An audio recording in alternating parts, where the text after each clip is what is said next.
وشليبه نموذج طاهر.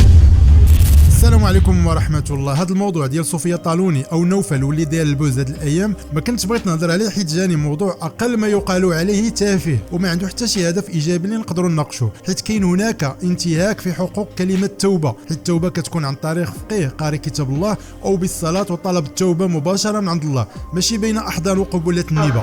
دابا بينزو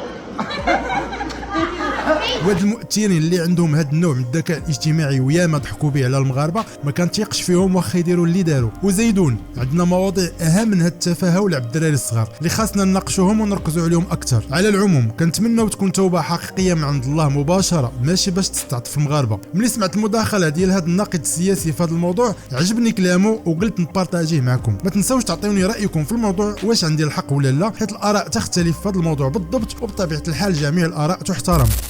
ماشي من طرف صوفيا طالوني، لا اي واحد معروف ولا ماشي معروف.